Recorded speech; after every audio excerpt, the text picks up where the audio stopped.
আকনা সারদা রামকৃষ্ণ পাঠচক্রের পক্ষ থেকে মহারাজের চরণে শতকোটি প্রণাম জানাই। উপস্থিত সমস্ত সকল ভক্তবৃন্দকে আমার শ্রদ্ধা, আন্তরিক শ্রদ্ধা, ভালোবাসা, নমস্কার এবং প্রণাম যথাবিহিত দিয়ে ঠাকুরমা স্বামীজির অশেষ কৃপায় আজ আমরা আবার এই রামায়ণ পাঠচক্রে উপস্থিত হতে পেরেছি। প্রভু কৃপা ছাড়া এই জিনিস সম্ভব নয়। আজ আমাদের চতুর্থ মাসের পাঠ হবে। চতুর্থ মাসের পাঠেতে আমরা পূর্বে যেখানে শেষ করেছিলাম সেইখান থেকে আমরা শুরু করব। আজকে আমাদের আদি কাণ্ড শুরু হবে। আপনাদের যাদের সামনে বইটি খোলা আছে আপনারা সেই বইটি থেকে দেখতে পারেন। আদি কাণ্ড শুরু হবে। তার আগে মহারাজকে আমি অনুরোধ করব যে মহারাজ আপনি ঠাকুরমা স্বামীজি মন্ত্র বলে আপনি শুরু করুন। তাহলে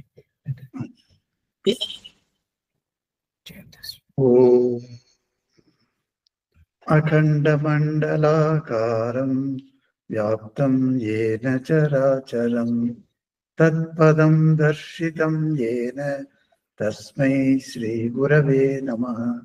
हरि ओम नमो भगवते रामकृष्णाय। খুব ভালো লাগছে আজকে তোমার সকলকে দেখে। আজকে রামায়ণের যেটা আমরা পাঠটা শুরু করব।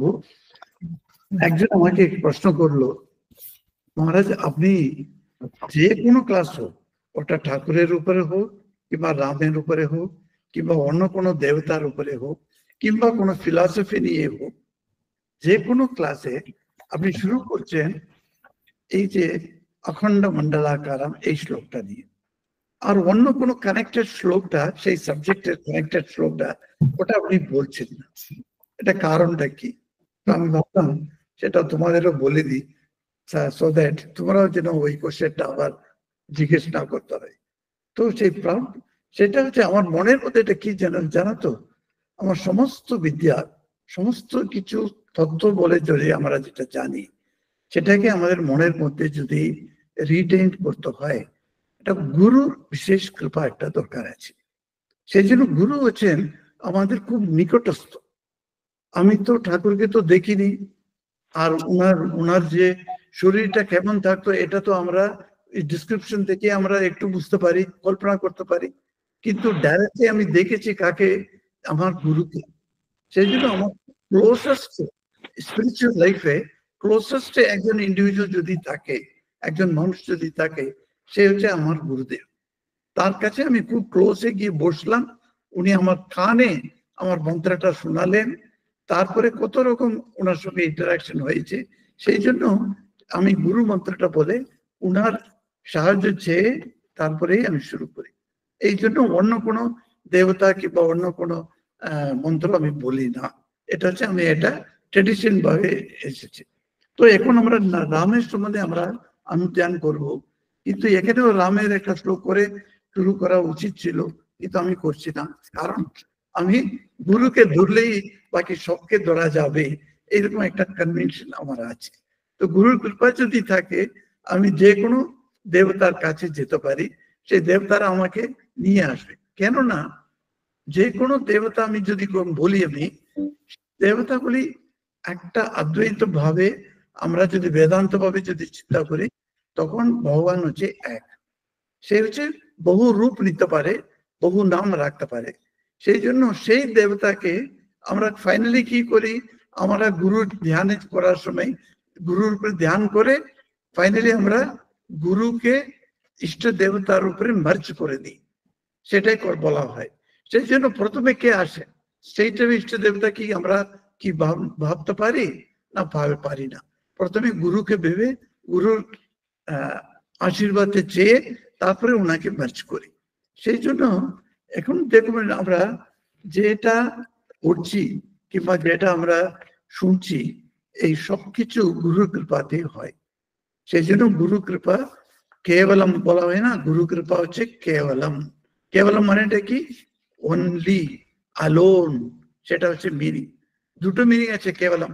কেবলম মানে অনলি ওয়ান, সেটাও কেবলম বলা হয়, কিংবা that is alone, that alone is there, কৃপা হি কেবলম। তো কৃপা হচ্ছে দ্যাট আলোন রিমেইনস, এরকম বলা হয়। সো সেইরকম গুরু কৃপা নিয়ে আমরা শুরু করব। তো আমি অনিতাকে বলবো এই আদিকাণ্ড থেকে এখন আমরা শুরু করছি। অ্যাটলিস্ট 2 পেজ পড়ুক, তারপরে আমরা বিষয়ের মধ্যে ঢুকবো। আচ্ছা, জয় তু শ্রী রামকৃষ্ণ, জয় মা। রামায় রামচন্দ্রায় রামভদ্রায় বেধসে রঘুনাথায় নাথায় সীতায়া পতয়ে নমো নমঃ। মহাকবি বাল্মীকির রচিত যে রামায়ণ মহাকাব্য, সেই মহাকাব্যকে শ্রীরামের অনুধ্যান গ্রন্থে যেভাবে বর্ণনা করেছেন মহারাজ, সেখান থেকে আদিকাণ্ড থেকে পাঠ করছি। আদিকাণ্ডে নারদ বাল্মীকি সংবাদ দিয়ে শুরু হচ্ছে রামায়ণ। তপশ্চাধ্যায়া নিরতং তপস্বী বাগবিদংবরম নারদং পরিপ্রপচ্ছ বাল্মীকির মুনি পুঙ্গমম। এটি হচ্ছে প্রথম 1 নম্বর, আদি 1 নম্বর শ্লোকের 1 নম্বরে। এটি বাল্মীকি রামায়ণের প্রথম শ্লোক। এই শ্লোক দিয়ে মহামুনি বাল্মীকি তার 24,000 শ্লোকী রামায়ণকে রচনা করেছেন। তপস্যা এবং পঠন পাঠনে নিরত বাগ্মী শ্রেষ্ঠ দেবর্ষি নারদকে মহামুনি বাল্মীকি জিজ্ঞাসা করলেন। বাল্মীকি তপস্যা এবং অধ্যায় সাধ্যায় এই দুটি শব্দ দিয়ে রামায়ণ কথা আরম্ভ করেছেন। যেসব কষ্টকর কর্মের দ্বারা বিষয় সুখ ত্যাগ করে ভগবানে মনোনিবেশ করা যায় তাকে তপস্যা বলে, আর সাধারণভাবে বেদ শাস্ত্র অধ্যয়নকে সাধ্যায় বলা হয়। পাতঞ্জল যোগদর্শনের সাধন পাদের প্রথম সূত্রেই রয়েছে তপস্যাধায়েশ্বর প্রণিধানানি ক্রিয়া জগহ। তপস্যা, সাধ্যায় এবং ঈশ্বর প্রণিধানের নাম ক্রিয়াযোগ, অর্থাৎ এই তিনটির দ্বারা ভগবানে যুক্ত হওয়া যায়। দেখা যাচ্ছে বাল্মীকি তার রামায়ণের প্রথমেই তপস্যা এবং সাধ্যায়ে রত নারদকে রামরূপী বিষ্ণুর কথা জিজ্ঞাসা করছেন। আবার বাল্মীকি রামায়ণের অন্তিম স্বর্গে বলেছেন, রামায়ণের একটি শ্লোকের অংশ মাত্র যিনি ভক্তি ভরে শ্রবণ করবেন তিনি ব্রহ্মলোকে গমন করে ব্রহ্মার দ্বারা সম্মানিত হবেন। অর্থাৎ তপস্যা, সাধ্যায় এবং রাম চিন্তাতে মানুষ মুক্ত হয়ে যায়। সুতরাং রামায়ণের মূল সুর হলো তপস্যা, সাধ্যায় এবং রাম চিন্তা। লঙ্কা জয় এবং সীতাকে উদ্ধার করে রাম অযোধ্যার রাজ সিংহাসনে আসীন হবার পর রামের সৎ গুণাবলী কোশল রাজ্যের সর্বত্র ছড়িয়ে পড়ে এবং পার্শ্ববর্তী জনপদ সমূহতেও লোক পরম্পরায় রামের কথা কিছু কিছু প্রচারিত হয়ে মনে হয় এইভাবে বাল্মীকি প্রথমে রামের সম্বন্ধে কিছুটা জেনেছিলেন। রামায়ণে যেসব পাই, বাল্মীকি প্রথমেই নারদকে জিজ্ঞাসা করলেন, বর্তমান সময়ে পৃথিবীতে এমন কে আছেন যিনি সর্বগুণান্বিত, সত্য আশ্রয়ী, অপরকে উপকারে সদা নিরত, প্রবল বিক্রমশালী, যিনি ক্রুদ্ধ হলে দেবতারা পর্যন্ত ভীত হন, ইত্যাদি ইত্যাদি। প্রশ্নকর্তা যখন কোনো প্রশ্ন করেন তখন সেই প্রশ্নের সম্বন্ধে তার কিছুমাত্র জ্ঞান না থাকলে তার পক্ষে প্রশ্ন করা সম্ভব হয় না। বাল্মীকি জনশ্রুতি রূপে রামের বিষয়ে সামান্য বা কিছু জেনেছিলেন, তাই আরো বিশদভাবে জানার জন্য সর্বজ্ঞ শিরোমণি নারদকে জিজ্ঞাসা করেছিলেন। বাল্মীকির এই প্রশ্নগুলোই রামায়ণের মূল বিষয়। বাল্মীকি প্রশ্ন করলেন, কহস্মিন সাম্প্রতাং লোকে গুণবান কশ্চ বীর্যবান ধর্মগশ্চ কৃতজ্ঞশ্চ সত্যবাক্যে দৃঢ়ব্রত। হে মুনিবর, পৃথিবীতে এমন কে আছেন যিনি সর্বগুণের আধার, অমিত বিক্রমশালী, ধর্মের রহস্য জানেন, অপরের উপকারে যিনি কখনো বিস্মৃত হন না, যিনি সত্য কথনে তৎপর এবং নিজের সংকল্প থেকে কখনো বিচ্যুত হন না? আত্মাবান কো জিতক্রোধা দূতিমান ও কোহ না সুয়াক কস্য বিভ্রতি দেবাশ্চ জাতরসস্য সংযুগে।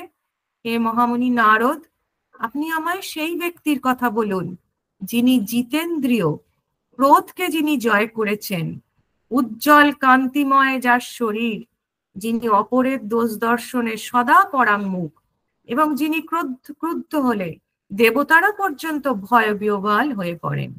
এই সকল সদ্গুণ যে পুরুষকে আশ্রয় করে আছে আমি তার কথা শুনতে বিশেষ আগ্রহী। ত্রিভুবনের সবকিছুই তো আপনার নখদর্পণে, সুতরাং আমার এই অভিলাষ আপনি পূর্ণ করুন। বাল্মীকির প্রশ্ন থেকে বোঝা যায় রামের জীবিতকালেই রামায়ণ রচিত হয়েছিল। বাল্মীকির কথা শুনে নারদ অত্যন্ত আনন্দিত হয়ে বললেন, হে মুনিবর, তুমি যেসব সদ্গুণের কথা বললে সেই সব গুণ একটিমাত্র মানুষের মধ্যে থাকা একরকম অসম্ভব বলেই জানবে। তবুও আমি সর্বগুণান্বিত এই পুরুষের কথা তোমায় বলছি।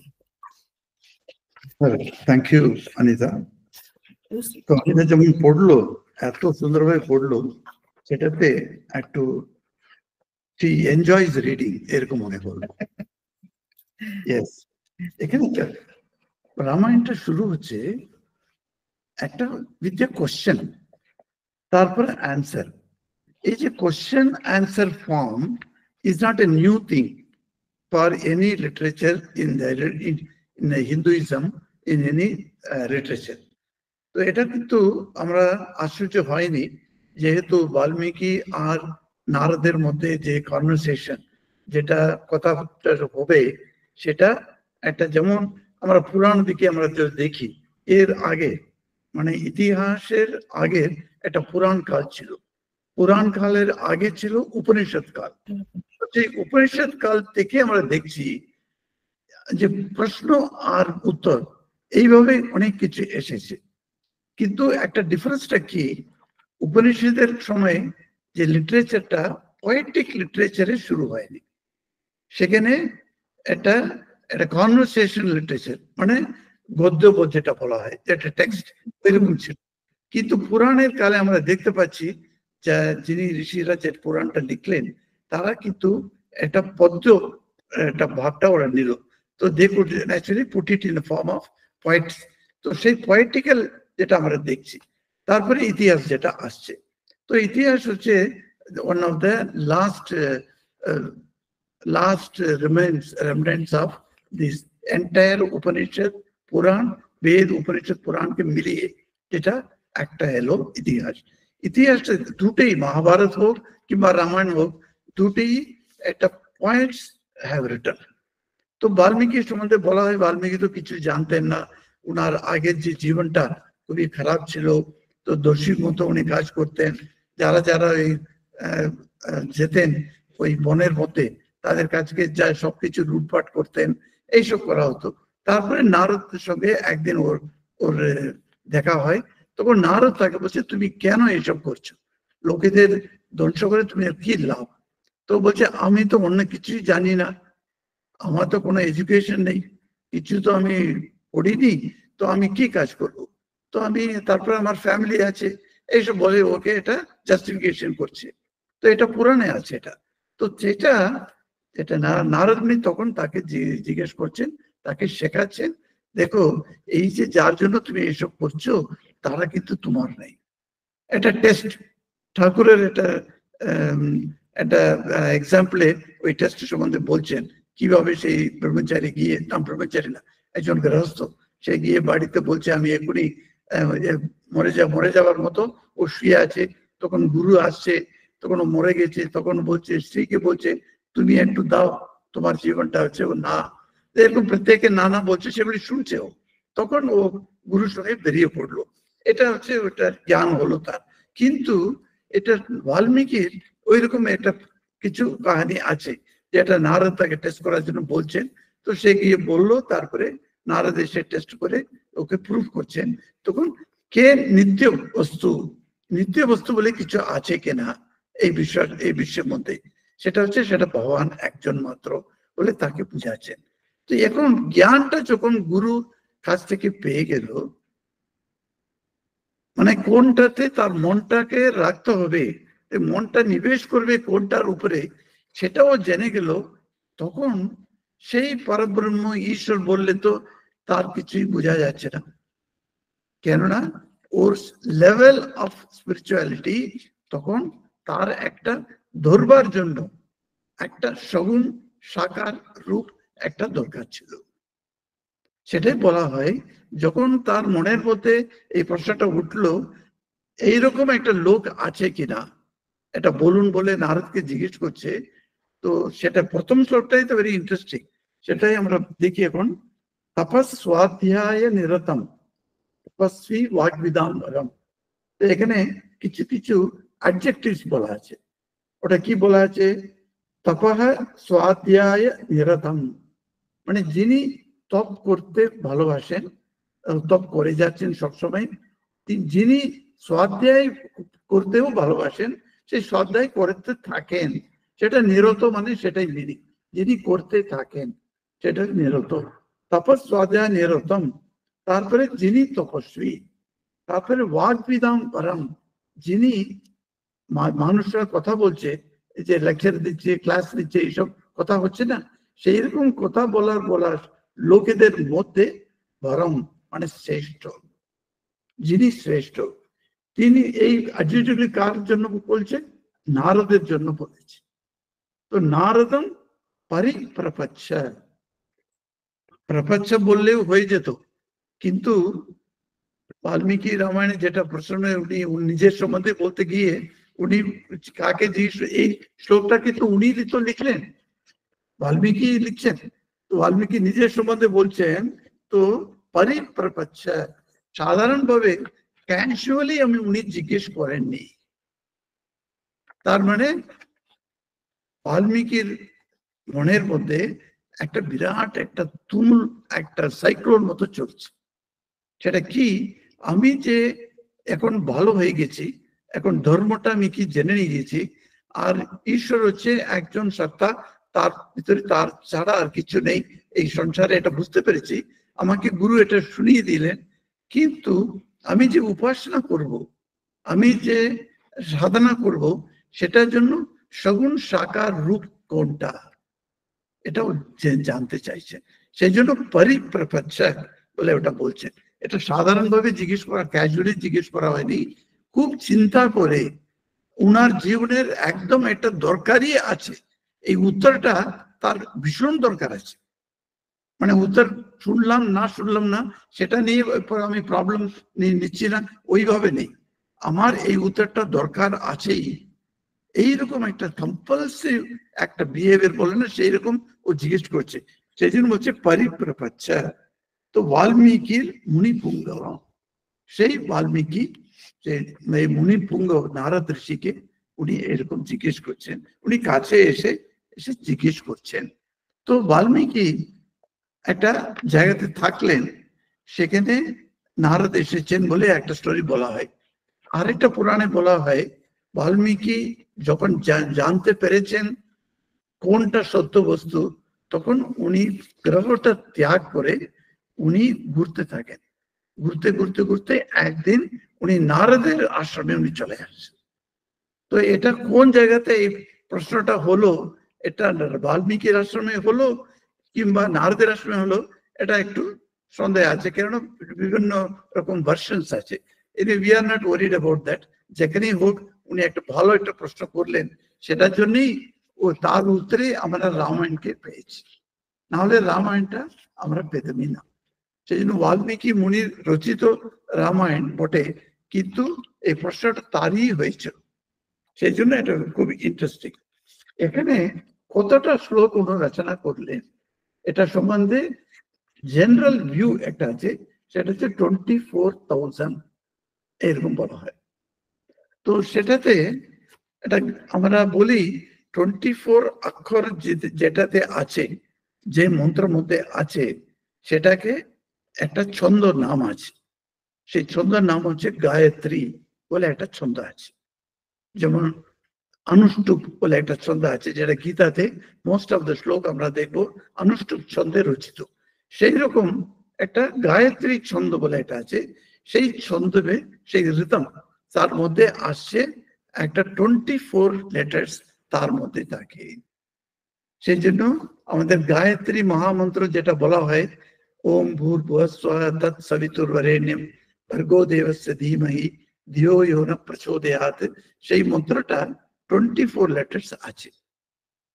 এখন রামায়ণের মধ্যে যে গ্লোরিটা বলা হচ্ছে, এই ওম ভূর্ভুবঃ স্বঃ সেটা পরে জোড়ানো হলো বলে তৎসবিতুর্বরেণ্যং থেকে গায়ত্রী মন্ত্রটা শুরু হচ্ছে। তৎ থেকে যদি গুণা হয় তখন 24 অক্ষর আসবে। সেইভাবে সেই যে তৎ, সেটা তো প্রথম অক্ষরটা কি? ত। এখানেও প্রথম ত দিয়ে হচ্ছে তপস্বাধ্যায় নিরতম, ত দিয়ে। সেই রকম প্রত্যেক এই যে 24,000 শ্লোকের মধ্যে আফটার এভরি 1000 শ্লোকাস গায়ত্রী মন্ত্রের যে অক্ষর আছে সেই অক্ষর দিয়ে শুরু করা হয়েছে। এটা আমাদের স্কলার্সরা ধরতে পেরেছে। সেই জন্য এটা পুরো গায়ত্রী মন্ত্র বলার ইকুয়ালটা আছে এই রাম নামটা। শুধু তা নেই, 1000 নাম, বিষ্ণুর 1000 নামটা ওটা ইনক্লুডেড ইন 2 অক্ষর রাম নামের মধ্যে। সেই জন্য এটা খুবই ইম্পর্টেন্ট একটা গ্রন্থ আমাদের জন্য। যারা ভক্তিভাবে এটা পাঠ করবে তাদের এটা বিভিন্ন রকম রেজাল্ট আছে।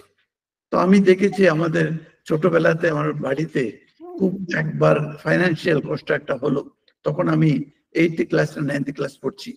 তখন এটা কি করা হবে আমরা জানি না, আমরা শুধু দেখি মাঝে মাঝে বাবা মা যেটা কথা বলতো সেটা থেকে আমরা বুঝলাম খুব একটা জরুরি, এটা সামথিং হ্যাপেনিং, এরকম বুঝতে পেরেছি।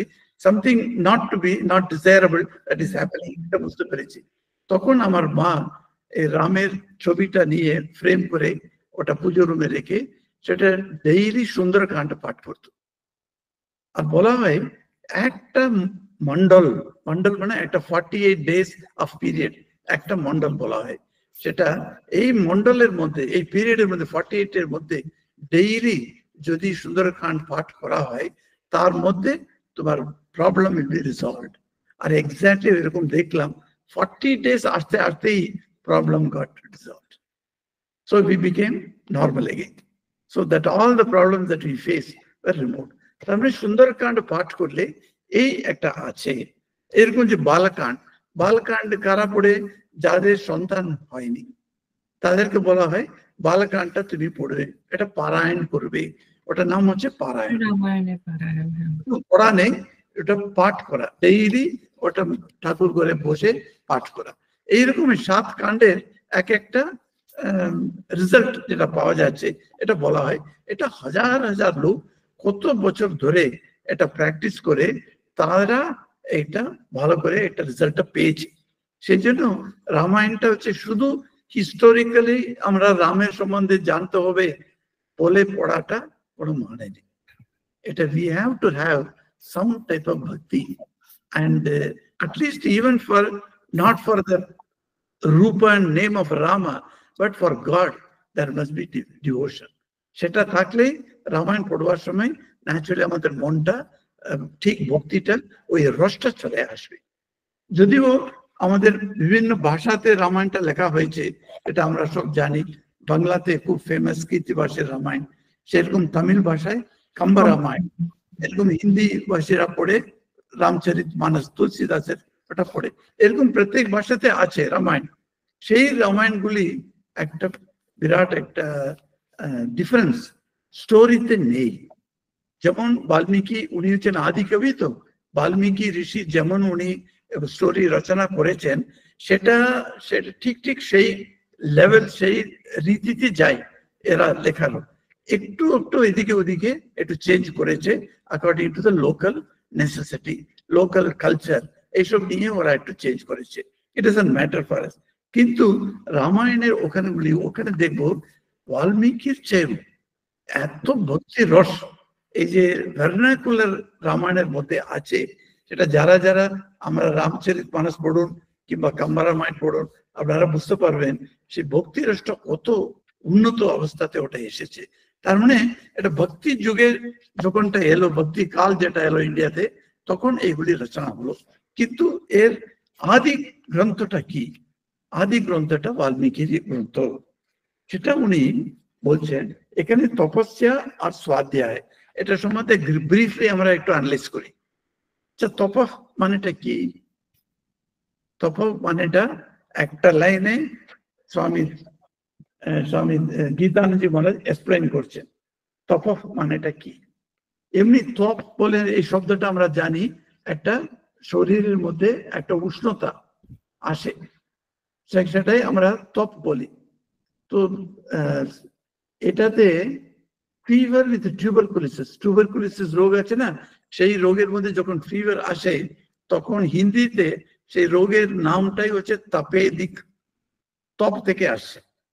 তপ মানে একটু উষ্ণ, সেটা গরম হয়ে যাচ্ছে, শরীরটা গরম হয়ে যাচ্ছে, সেটা হচ্ছে তপ বলা হয়। তো সেই ওয়ার্মনেস যেটা আছে সেটা কিভাবে আসে সেটা মহারাজ বলছেন এখানে, যেসব কষ্টকর কর্মের দ্বারা বিশেষ সুখ ত্যাগ করে ভগবানে মনোনিবেশ করা যায় তাকে তপস্যা বলে। What a beautiful definition of তপস্যা।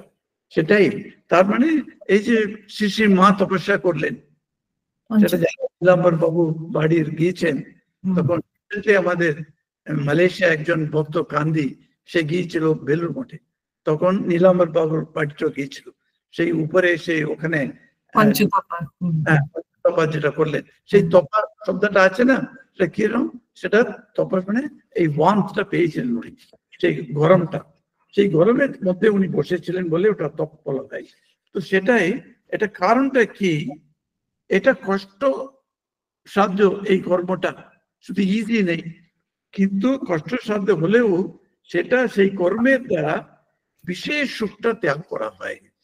তার মানে শরীরের জন্য যেটা আমাকে আনন্দ দেয়, শরীরে যেটা আমার মনের মধ্যে একটা হর্ষ যেটা হয়, সেই রকম না, যেটা এটা ওই রকম, ওটা ত্যাগ করে আমি যেটা করবো সেটা তপস্যা। তারপরে স্বাধ্যায় ইজ ভেরি ইম্পর্টেন্ট আমাদের ভক্তদের মধ্যে, except very very small percentage, আমি বলবো এই পড়াশোনাটা এখন একদম বন্ধ হয়ে যাচ্ছে। অনেক ভক্তের সঙ্গে আমি দেখা করি, তাদের জিজ্ঞেস করি আপনারা কিছু পড়াশোনা করেন, বললেন না মহারাজ আমরা পড়াশোনা করি না। তো কি করো, আমরা আরতি করি, মাসে একবার কিংবা মাসে 3 বার আমরা আশ্রম যাই, তো সেখানে আরতিটা দেখি, তারপরে চলে আসি, কিন্তু বই নিয়ে পড়াশোনা করি না আমরা। তো এই একটা অভাব হয়ে যাচ্ছে। এখন যেখানে বই পড়া হয় সেখানে অন্তত আজকাল ক্লাসেস শুরু হয়েছে না, সেখানে গিয়ে তুমি বই শুনতে পারো, যে বই পড়া হচ্ছে। যেমন আমরা একটা এই বইটা নিয়েছি, শ্রী রামের অনুধ্যান বইটা, এটা বই পড়াই হচ্ছে এখন। সেই বই পড়াটা সেই রকম ক্লাসে জয়েন করলে অন্তত বই পড়া হয়, না হলে সেই বই পড়াটা একদম আমাদের কাছ থেকে ধীরে ধীরে স্লিপ হয়ে যাচ্ছে। এখন এই যে অধ্যায় মানে স্বাধ্যায় মানে নিজের সেলফ স্টাডি যেটা বলা হয়, এই সেলফ স্টাডি না থাকলে কি হয়, স্বামীজি একটা জায়গাতে বলছেন, উনি সাধু ব্রহ্মচারীর সঙ্গে বসে একটা জায়গাতে বলছেন, দেখো স্বাধ্যায় না থাকলে অনেক কিছু পতন ঘটার চান্স আছে বলছেন। তার মানে there is a chance for big fall if you do not study anything. So study will give you that prompt to keep yourself clear. The mind becomes clear with ideas. সেই জন্য এই স্বাধ্যায়টা দরকার আছে। বেদে আমরা দেখি যে তৈত্তির উপনিষদে আমরা পাচ্ছি না, যে গুরু শিষ্যদের যখন তারা শিক্ষাটা পূর্ণ হয়ে তারা বাড়ি ফিরবে, তখন কিছু উপদেশ দিচ্ছে, সেটাতে বলা হয় না, মাতৃদেবো ভব পিতৃদেবো ভব, এরকম বলতে বলতে উনি বলছেন স্বাধ্যায় প্রবচনাভ্যাম না প্রমদিতব্যম বলে একটা সেন্টেন্স আছে ওটাতে। স্বাধ্যায় আর প্রবচন মানে নিজে সেলফ স্টাডি আর অন্যকে বলা, এই দুটোই কোনোদিনই ছেড়ে দেবে না, না প্রমদিতব্যম, কোনোদিন অবহেলা করবে না, এই দুটি তোমাকে রাখতে হবে। তার মানে এখন আমরা ভক্ত, তো আমরা তো স্বাধ্যায় করতে পারি, এখন কাকে আমি শোনাবো, এই প্রশ্নটা আসতে পারে আমাদের মধ্যে। তো প্রবচনটা আমি কাকে বলবো? এখন কোথাও কোনো প্রোগ্রাম আমাকে ডাকলে আমি গিয়ে প্রবচন করতে পারি, না হলে আমি কি প্রবচন করব? কিন্তু আমরা তো অন্যদের সঙ্গে মিট করি, আমাদের বাড়িতে লোক, আমরা ওদের বাড়িতে যাই, তখন অন্তত যেটা আমরা জেনেছি কিছুটা তো আমরা শেয়ার করতে পারি, সেটা হচ্ছে প্রবচন হবে। তার মানে স্বাধ্যায় প্রয়োজনা দুটি আমাদের রাখতে হবে। সেই রকম এখানে বলছেন স্বাধ্যায় নিরতম তপসে নিরতম, এইরকম তপস্বী বাগ্বিদাম্বরম, এটা যার কথাতে এটা সবাই মুগ্ধ হয়ে যায়। সে নারদ কোনোদিন কোনো কথা বলবে না নারায়ণা এইরকম নামটা না বলে, সব নারায়ণা নারায়ণা বলতে থাকে। সেই নারায়ণটা বলার পরেই ওনার কথাটা শুরু হবে। সেই রকম লোক বাগ্বিদাম্বরম, সেই রকম তার কাছে গিয়ে বাল্মীকি জিজ্ঞেস করলেন। তারপরে এখানে আরেকটা পয়েন্ট যেটা আমাদের এটা বলা হয়, বাল্মীকি প্রথম প্রথম নারদ কাছ থেকে রামের সম্বন্ধে কি শুনলেন, এই প্রশ্নটা মনের মধ্যে আসতে পারে। সেটা গীতানজি মহারাজ একটা explanation is presenting to us. এটা whether you like it or not, কিন্তু গীতানজি মহারাজ কি বলছেন, উনি এমন কে আছেন, তারপরে গুণগুলি উনি বলছেন। তো এই প্রশ্নটা উনি কি আগে কার কাছ থেকেও শুনেছিলেন, রামের সম্বন্ধে কি শুনেছেন, তার জন্য এটা উনি এটা বলছেন। রামের যে সদ্গুণাবলীগুলি খুব প্রচার হয়ে গেল সারা বিশ্বের মধ্যে। কখন প্রচার হলো, অযোধ্যাতে উনি ফিরে এসে তারপরে রাজত্ব যখন শুরু করলেন, তখন রামের যে গ্লোরিটা ওটা স্প্রেড করলো, এটা ছড়িয়ে পড়ে পড়ছে। তো জনপদ সমূহেও লোক পরম্পরায় রামের কথা কিছু কিছু প্রচারিত হয়ে থাকবে, এটা মহারাজ অনুমান করছেন। মহারাজ বলছে না হ্যাঁ এটা এরকম হয়েছে, কিন্তু রামের কথাটা নিশ্চয়ই লোকেরা জেনে গেছে। মনে হয় এইভাবে বাল্মীকি প্রথমে রামের সম্বন্ধে কিছুটা জেনেছিলেন। এটা সম্বন্ধ, এটা কেন উনি জেনেছিলেন বলছেন, why স্বামী গীতানজি থিংস আগে উনি জেনে থাকতে পারেন। এটা কেন না, প্রশ্নটা তো উনি এই লোকের মধ্যে এইরকম গুণাবলম্বী লোক কে, এটাই তো জিজ্ঞেস করছেন। এই গুণের শব্দগুলি বলে উনি বলছেন এইরকম লোকটি কে আছেন বলে জিজ্ঞেস করছেন। তার মানে উনি রামের সম্বন্ধে আগে শুনেছেন, সেই রকম আমরা কি মন্তব্য করতে পারি? Let us discuss this. কে বলতে পারে?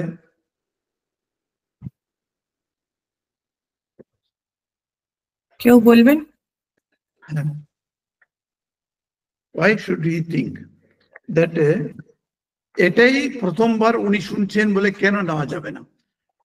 আগে থেকেই বাল্মীকি রাম সম্বন্ধে কিছুটা শুনে থাকতে পারেন। চন্দ্রানিধি হাত তুলেছেন, বলুন। হ্যাঁ বলো। কারণ এখানে তারপরে বলেছেন যে প্রশ্ন সম্বন্ধে কিছু জ্ঞান না থাকলে প্রশ্ন করা সম্ভব হয় না। তো উনি প্রশ্ন, thank you, that's a beautiful answer. Yes, তাহলে যদি আমি কোনটার উপরে কিছু প্রশ্ন করবো, আমার কাছে এসে যদি কেউ অদ্বৈত জ্ঞান সম্বন্ধে কিছু জিজ্ঞেস করে, তার মানে নিশ্চয়ই কিছু পড়েছে, কিছুটা তো জানে অদ্বৈত মানেটা কি, দ্বৈত মানেটা কি। এটা না জেনে স্ট্রেইট আমার কাছে এসে কেউ তো জিজ্ঞেস করবে না আপনি অদ্বৈত সম্বন্ধে বলুন, এরকম কি বলবে? কিছুটা জেনে আছে বলে তো বলছে, সেই জন্য উনার অনুমান করাটা ঠিক ঠিক আছে। কিন্তু উনি রামের গ্লোরিটা শুনে থাকলেও একটা ওনার মনের মধ্যে একটা সন্দেহ রয়ে গেল। কি সন্দেহ? এই যে গ্লোরি সম্বন্ধে আমরা যেটা শুনছি রামের সম্বন্ধে, এইগুলি উনি লোক মুখে উনি শুনে আসেন, কিন্তু নারদ মতো একটা লোকে উনি পাননি। নারদের যে শ্রেষ্ঠত্ব, নারদ হচ্ছে বাগ্বিদাম্বরম, উনি সবারই শ্রেষ্ঠ। যারা যারা কথা বলছেন তাদের সেরকম লোকেদের মধ্যে শ্রেষ্ঠ লোক। সেই রকম মুনিপুঙ্গ, উনি বেশ মুনিদের রাজা। তো সেই রকম লোক উনি এখানে পেয়ে গেছেন বলে ইনার কাছে উনি জিজ্ঞেস করছেন। বাকি সবটা যাদের কাছে শুনেছেন সেইগুলি ডিপেন্ডেবল হতে পারে, ডিপেন্ডেবল নাও হতে পারে, কিন্তু তারা ওই রকম নারদ মুনির মতো অত গুণবান কিংবা অত ভাগবত ভক্ত ছিলেন না বলেই উনার এই প্রশ্নটা থেকে গেল মনের মধ্যে। সেই জন্য এখন এসে উনি জিজ্ঞেস করছেন। Very good. তো এখন বাল্মীকি প্রশ্ন করলেন, উনি কি প্রশ্ন করলেন সেটাও আমরা পড়লাম, যে একটা থেকে চার শ্লোকের মধ্যে উনি জিজ্ঞেস করলেন এইরকম কোন লোক আছে কিনা। তো বাল্মীকির প্রশ্ন থেকে বোঝা যাচ্ছে রামের জীবিত কালে রামায়ণ রচিত হয়েছিল। কেননা উনি যেটা প্রশ্ন করছেন, এতগুলি গুণকে লিস্ট করছেন উনি, এই লিস্ট করাটা কিন্তু এটা বিরাট ব্যাপার। তার মানে বাল্মীকির মনের মধ্যে নিশ্চয়ই এই লিস্টের একজন উদাহরণ স্বরূপ একটা লোকও উনি পাননি। উনার কালে উনার থাকার অবস্থায় একটা লোক, এই যে গুণগুলি যে বলা আছে 4টি শ্লোকে, এই গুণান্বিত একটা লোক কোথায় আছে উনি দেখতে চান, কিন্তু উনি পাননি। সেই জন্য উনার প্রশ্ন থেকে বোঝা যাচ্ছে উনার সময় রাম ছিলেন, এটা বোঝা যাচ্ছে। এটা পরে উনি পরবর্তীকালে রামায়ণের সীতাকে যখন বনবাসে পাঠিয়ে দিলেন রাম জোর করে, তখন সীতা কার আশ্রমে এসে আশ্রয় নিয়েছিল, সেটা বাল্মীকির আশ্রমে নিয়েছিল। সেই বাল্মীকি আশ্রমটা এখনো খুব বিখ্যাত। সেটা আপনারা কানপুর যদি যান, কানপুরে গিয়ে দেখবেন ওখানে একটা ছোট্ট একটা গ্রাম আছে, এটা ঠিক গঙ্গা নদীর পাড়েই আছে। সেই গ্রামে বাল্মীকি ঋষি ছিলেন। সেই গ্রামের মধ্যে লবকুশের মন্দিরটাও আছে, ছোট ছোট মন্দির আছে, বাচ্চা তো তারা জন্মেছিল সেখানে সীতা মা তাদের জন্ম দিলেন। সেই জায়গার নামটা হচ্ছে বিটুর নিয়ার কানপুর। যারা কানপুর যায় অনেকে বিটুর গিয়ে সেই লবকুশের জন্মস্থানটা দেখে আসে, সেখানে সীতা মা ছিলেন। তো সেখানে তার মানে উনি ছিলেন বাল্মীকি প্রথম এই লবকুশকে ট্রেন আপ করলেন এই রামায়ণ সম্বন্ধে। রামায়ণের পাঠটা উনি পাঠ পড়ালেন, সেটা গান করে ওরা গান করতো। তো লবকুশকে, যেটা অন্য পাশে গ্রামে যদি কোনো প্রোগ্রাম হয় তখন লবকুশকে ডাকতো ওরা। তো লবকুশ এই রাম গানটা প্রচার করতো। টিল দ্যাট টাইম লবকুশ জানতো না তাদেরই বাপ রাম, এটা জানতো না। তাদেরই মা সীতা দেবী, এটাও জানতো না। সেটা কিন্তু এই দুটো বাচ্চাদের কাছ থেকে এটা জানা হয়নি, তারা রেখেছে। তারপর যখন রামের কাছে যাবে, সেখানে সঙ্গে সীতাও যাচ্ছে, তো তখন রামের সঙ্গে যখন মিটিংটা হবে সীতা, সেখানে বাকি সবাই বসে আছে, সবাই সীতাকে রেকগনাইজ করে, তখনই ওখানে অবগত হন এই লবকুশ তার বাবা হচ্ছে রাম। তো এরকম খুবই এটা ইন্টারেস্টিং স্টোরি হিসাবে যদি দেখা হয়, it's in flashback the whole thing goes, the whole Ramayan goes the flashback from Lavkush, সেরকম আমরা দেখতে পারি। তো এটা ভেরি ইন্টারেস্টিং সাবজেক্ট হিসাবে এটা শুরু হলো। তো এখন নারদের রিয়াকশনটা কি? উনার খুব মনে আনন্দ লাগলো। এই আনন্দ লাগার কারণটা কি? উনার যে আনন্দ লাগার, উনি ভগবানের সম্বন্ধে এখন বলতে শুরু করবেন। নারদের একটা ভীষণ ইম্পর্টেন্ট বিশেষত্বটা আছে, সেটা হচ্ছে যখনই ভগবানের কথা উনি বলতে শুরু করেন, তার মনের মধ্যে প্রফুল্লতা আসে, একটা আনন্দ থাকে। সেই আনন্দটা উনি কোনোদিন ছাড়তে চান না। যেখানে ওনার চান্সটা আসবে সেখানে উনি বলে দেবেন। অবশ্যই নারদের কলহ বলা হয়, উনি সব জায়গায় গিয়ে একটা কিছু ঝামেলা করে দেবেন, এরকম বলা হয়। নারদ মতো তুমি কেন এটা করছো, এরকম বলা হয় আমাদের মধ্যে। তো উনি একটা রাজার কাছে গেলে উনি একটা কিছু বলে দেবেন যেমন, কিন্তু ফাইনালি নারদের কলহটা শুভ হিসাবে ওটা শেষ হবে, সেটাও বলা হয়। তো নারদ সেই জন্যই উনি করেন, তাড়াতাড়ি একটা জিনিসকে যদি এগুতে হয় একটা ইভেন্টকে, তখন নারদ মুনির হেল্পটা খুব দরকার আছে। সেটা আমরা ভাগবতেও দেখি, যেমন কংসের কাছে এসে নারদ মুনি কে কি বলে তারপর উনি এগিয়ে দিলেন। না হলে কবে কৃষ্ণ আসবেন, কবে যে কংস মরবে, এগুলি অনেক দিন অনেক বছর চলে, উনি তাড়াতাড়ি এসব করলেন। সেই জন্য এটা দরকার আছে নারদের। সেই নারদের মতো লোকেরও আমাদের মধ্যে দরকার আছে, কেউ সেই রকম ক্যারেক্টারিস্টিক্স আছে দেখছি আমরা। তো উনি খুব আনন্দ পেলেন। এরকম লোক একজন আছে, কিন্তু একটা পয়েন্ট, এক একটা গুণের জন্য এক একটা লোকে আমি তোমাকে দেখাতে পারি, কিন্তু তোমার প্রশ্নটা তা নয়। তুমি কি বলছো সমস্ত গুণের একজনের মধ্যে থাকে, সেই রকম লোকটার নাম বলো, এরকম তুমি জিজ্ঞেস করছো। এটা তো খুব কঠিন প্রশ্ন হলেও, কিন্তু ভগবান ছাড়া তো কার কাছে এই সর্বসদ্গুণ থাকবে, তাই না? সর্বমঙ্গল স্বরূপ আপনি বলা হয় আমাদের, তো সর্বমঙ্গল স্বরূপ হচ্ছে ভবানী একমাত্র।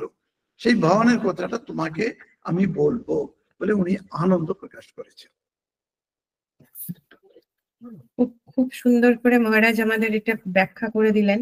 মহারাজ শুধু একটা জিনিস বলবো, এই যে আপনি যেখানটা বলছিলেন না, ওই সুন্দরকাণ্ড পাঠ করে আপনাদের যেটা বললেন, বা বালকাণ্ড পাঠ করে, একটা অদ্ভুত জিনিস, এই ক্যাম্বোডিয়াতে তারা তো বুদ্ধিস্ট, মানে এতে as per religious Cambodians are followed by Buddhist religion, কিন্তু যখন ওনাদের গ্রামে, বিশেষ করে it's not about the city but if you go to the village, যদি কোনো সমস্যা আসে, ধরুন কোনো পরিবারের মধ্যে কিছু সমস্যা আসছে বা গ্রামের কিছু সমস্যা আসছে, তো ওনারা বুদ্ধিস্ট মনাস্ট্রিতে যান, ঠিক আছে, গিয়ে সেখানে মংসদের ওনাদের সমস্যা সম্বন্ধে বলেন। তখন মংসরা যে বইটা খোলে, অনেক ক্ষেত্রে, সব ক্ষেত্রে না হলেও অনেক ক্ষেত্রে বইটা হচ্ছে রামায়ণ। এবং রামায়ণের ওরা কিরম ভাবে জিনিসটাকে এ করে দেয় দেখুন, নির্দিষ্ট করে দেয়, উনি দেখছেন না, উনি না দেখে বইটা খুলবেন, ঠিক আছে, আর ওই বইটার ওনার হাতে একটা ছোট্ট লাঠি থাকে, it's like a very thin stick, so the monk have a very thin stick in his hand, and then he will open the book, বইটা খোলার পর ওই লাঠিটি যেখানে উনি দেবেন, সেই পাতাটাতে ওনারা বিশ্বাস করেন the problem solver জিনিসটা ওখানে আছে। So if it is Sundarkanda or Balkanda, then that means it's a good thing, তোমার সমস্যাটা সমাধান হয়ে যাবে। But somehow যদি ওনার স্টিকটা যুদ্ধকাণ্ড বা লঙ্কাতে যখন লঙ্কা দহন, মানে এইরকম কোনো পেজে গিয়ে যদি খোলে, তো তার মানে you have to be prepared for more problem, more challenges, more challenges। হ্যাঁ, তো এটা আমাকে খুব আশ্চর্য লেগেছিল যে ভারতবর্ষ থেকে কত দূরের একটা দেশ, যখন আমাদের এগুলো প্রবাহিত হয়েছে, এই যে আদান প্রদান যখন হয়েছে, তো তাদের ওরা জানে না যে আমরা 48 দিনের একটা পর্ব ধরে বালকাণ্ড পাঠ করছি বা সুন্দরকাণ্ড পাঠ করছি, বাট ওদের বিশ্বাসে এটা একটা বড় জায়গা নিয়ে রয়েছে। তার মানে দেখো, ওরা বুদ্ধিস্ট হওয়ার পরেও, যেমন ইন্দোনেশিয়া, মালয়েশিয়াতে তারা মুসলিম হয়ে যাওয়ার পরেও তারা কিন্তু এই ট্রেডিশনাল কালচারালি যে ট্রেডিশন আছে সেটা ওরা রেখেছে। কালচারের স্পেস থেকে যে জায়গাটাকে আলাদা রেখেছে, religion is a different thing. তো সেইটা আপনি এইটা বললেন বলে আমার মনে পড়লো যে কি সুন্দর। হ্যাঁ, আচ্ছা, পরের, তাহলে পরের পেজে যাচ্ছি। এখানে মহারাজ রবীন্দ্রনাথ ঠাকুর তার ভাষা এবং ছন্দে বাল্মীকির এইসব প্রশ্ন অতি সুন্দরভাবে ব্যক্ত করেছেন। হ্যাঁ, এই লাইনগুলি অত্যন্ত প্রিয় লাইন বহু মানুষের। কহমরে বীর্যকার ক্ষমারে করে না অতিক্রম, তাহার চরিত্র ঘেরি সুকঠিন ধর্মের নিয়ম, ধরেছে সুন্দর কান্তি মাণিক্যের অঙ্গদের মতো, মহা ঐশ্বর্যে আছে নম্র, মহাদৈন্যকে হয়নি নত, সম্পদে কে থাকে ভয়ে, বিপদে কে একান্ত নির্ভীক, কে পেয়েছে সবচেয়ে, কে দিয়েছে তাহার অধিক, কে লয়েছে নিজ শিরে রাজভালে মুকুটের সম, সবিনয়ে সগৌরবে ধরা মাঝে দুঃখ মহত্তম, কহমরে সর্বদর্শী হে দেবর্ষি তার পুণ্য নাম, নারদ কহিলা ধীরে অযোধ্যার রঘুপতি রাম। রবীন্দ্র রচনাবলী 3 খণ্ডে এখানে কবিতাটি রয়েছে। বাল্মীকি জানেন যে দেবর্ষি নারদকে সাধারণ জীবনের সাধারণ প্রশ্ন করে লাভ নেই, কারণ তিনি একমাত্র শ্রী ভগবানের কথা ছাড়া অন্য কথা সচরাচর বলতে চান না। শ্রী ভগবানের কথাতেই তার আনন্দ। বক্তা যে বিষয়ে ভালোভাবে বলতে জানেন এবং বলতে আনন্দ পান, সে কথাই অপরের কাছেও আনন্দদায়ক এবং কল্যাণকর হয়। মনে হয় বাল্মীকি এসব ভেবেই জাগতিক কথার ছল করে শ্রী ভগবানের কথাই তাকে বলতে অনুরোধ করেছেন। কারণ মহাপ্রাজ্ঞ বাল্মীকি ভালোভাবেই জানতেন যেসব সদ্গুণের বিষয়ে তিনি প্রশ্ন করেছেন সেসব গুণ একমাত্র শ্রী ভগবান ছাড়া অপর কারোর মধ্যেই একাধারে থাকা সম্ভব নয়। বাল্মীকির মনের ভাব বুঝতে পেরে দেবর্ষি নারদ অত্যন্ত আনন্দিত হলেন। অনুরূপভাবে যেন রামের ভগবৎ সত্তাকে আড়াল করে তাকে আদর্শ মানুষ রূপে দেখাবার চেষ্টা করেছেন। নারদের কথা মতো বাল্মীকিও তাকে রামায়ণে রামকে মুখ্যত এক আদর্শ মানুষ রূপে দেখিয়েছেন, যদিও তারই লেখার মধ্যে কয়েক কয়েক জায়গায় রামের বিষ্ণুত্বও ফুটে উঠেছে।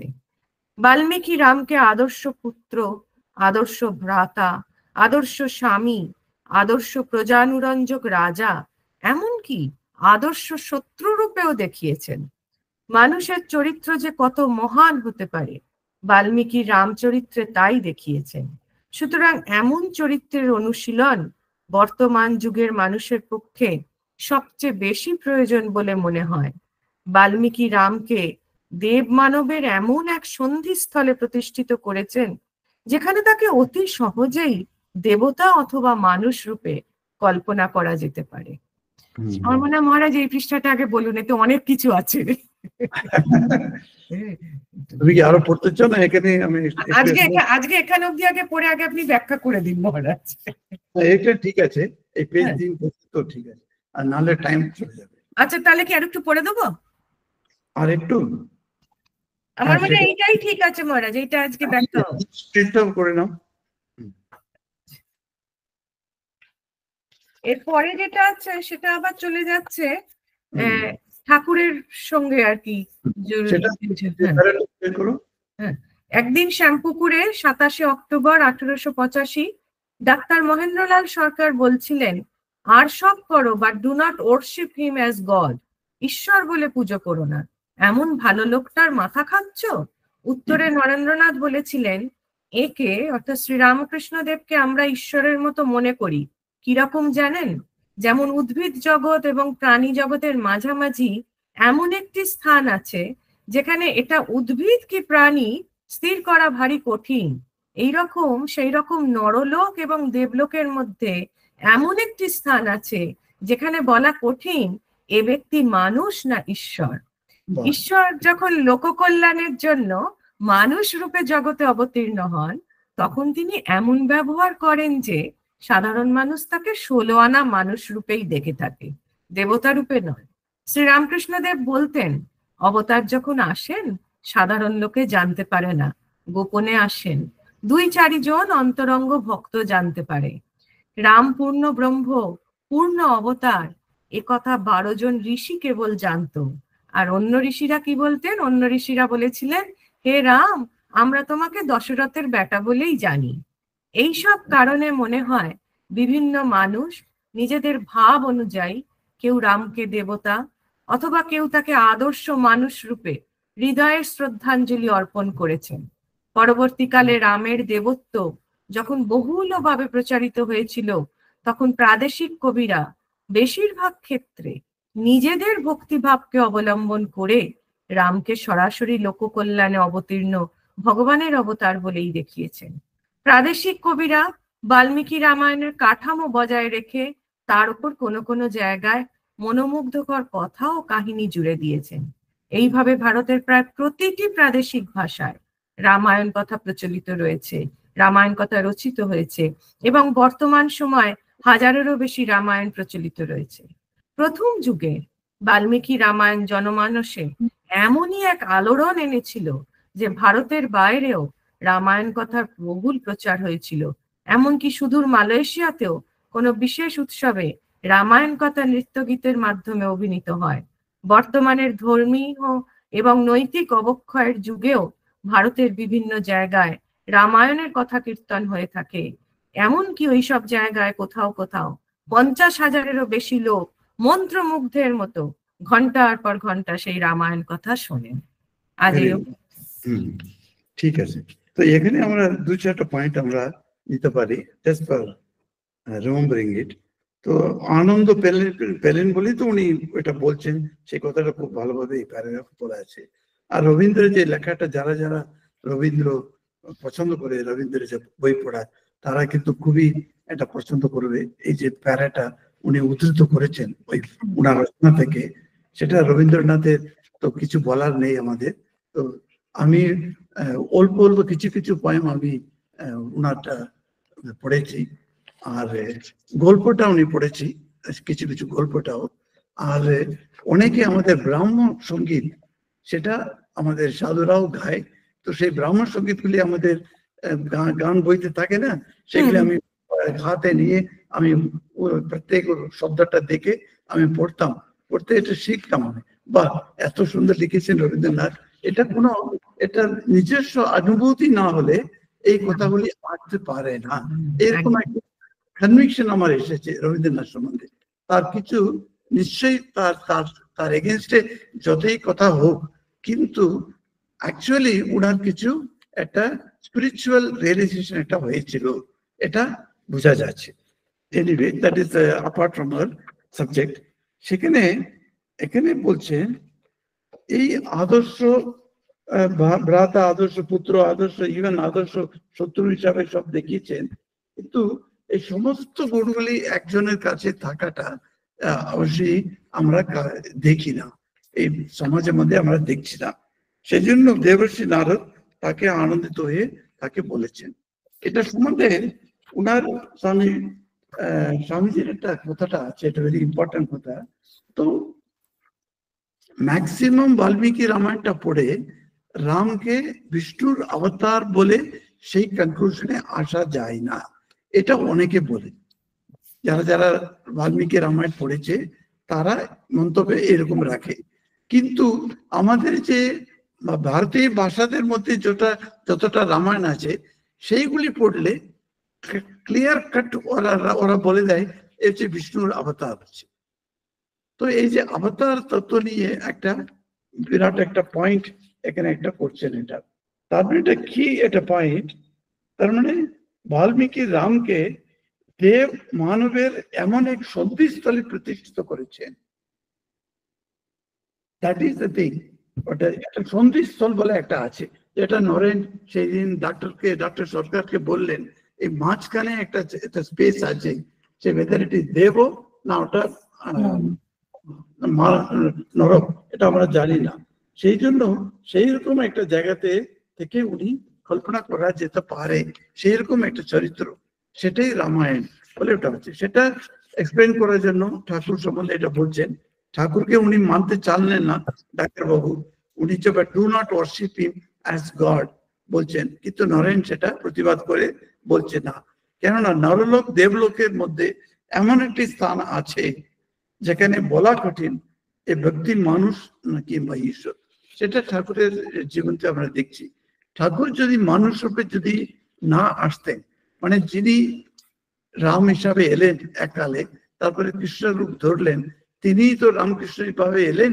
তো সেই রামকৃষ্ণ ভাবে যেটা উনি মানুষ রূপে না আসতেন, আমরা যদি লীলা প্রসঙ্গ যখন পড়ি তখন ক্লিয়ার কাট জায়গাতে উনি শারদানন্দ মহারাজ একটা বলছেন মানুষ রূপের যে শ্রেষ্ঠতা, তার যে সেই গুণের যে মানে ম্যাক্সিমাম যেখানে নিয়ে যাওয়া যাবে সেখানে ঠাকুর এক্সপ্লেইন করছেন, ঠাকুর আছেন সেই রকম দেবতা হিসাবেও, মানে অতিক্রম করে মানুষ রূপের মানুষ পাওয়ার্স অতিক্রম করে একটা দৈবী অবস্থাতে ঠাকুরকে দেখাচ্ছেন। তো এই দুটো it is possible, somebody can remain within these two and they can reveal themselves according to the devotee's mental makeup. It seems it is possible, সেটাই বলা হচ্ছে এখানে। তো লোক কল্যাণের জন্য মানুষ রূপে জগতে অবতীর্ণ হন, ঠিক আছে, কিন্তু উনি এমন ব্যবহার করেন সবাই কিন্তু তাকে বুঝতে পারে না। এটাও ঠিক রামায়ণ কালেও আমরা দেখছি সবাই কিন্তু রামকে অবতার পুরুষ বলে নেননি, সেটা ঠাকুর বারবার বলছেন কথা মধ্যে। তো 12 জন ঋষি মাত্র জানতেন, অন্যরা জানতেন না, দশরথ কা বেটা, এটাই ওরা জানতেন, এই বলছেন। এই কারণগুলি কিন্তু এটা বিশেষ এটা আছে। তো যারা নিজেদের ভাব অনুযায়ী রামকে দেবতা অথবা কেউ তাকে আদর্শ মানুষ রূপ বলে নিতে চায়, তারা সেইভাবে রামকে শ্রদ্ধাঞ্জলি দিতে পারে। তার মানে রামকে আমি ভগবান হিসাবে নিতে পারি। আমার সেই জন্য বলা হচ্ছে, আমার রাম নাম আবলিতে বলা হয় না, শুদ্ধ ব্রহ্ম পরাৎপর রাম। এ রাম মানে রামকে দশরথ বেটা বলা হয়নি। প্রথম লাইনে যদি বলতেন তখন আমরা ভাবতাম রাম হচ্ছে দশরথের বেটা, ঠিক, কিন্তু তা নয় তো। Only in fifth line Dasharath আসছেন, ফার্স্ট 4 লাইন্স নো দশরথ, শুদ্ধ ব্রহ্ম পরাৎপর রাম, সেই হচ্ছে ঈশ্বর। সেই ঈশ্বরই হচ্ছেন কালাত্মক পরমেশ্বর, এভাবে ওটা আসছে। সেই জন্য কেউ কেউ ওনাকে যদি দেবতা হিসাবে নিতে চান, অবশ্যই উনি নিতে পারেন, আর ভগবান তাকে সেই কৃপাটা করবেন। সেই জন্য এই রামায়ণটা পড়তে গেলে আমাদের বাল্মীকি রামায়ণের একটা ইম্পর্টেন্ট আছে, রামকে দু সাইডেও আমরা নিয়ে যেতে পারি।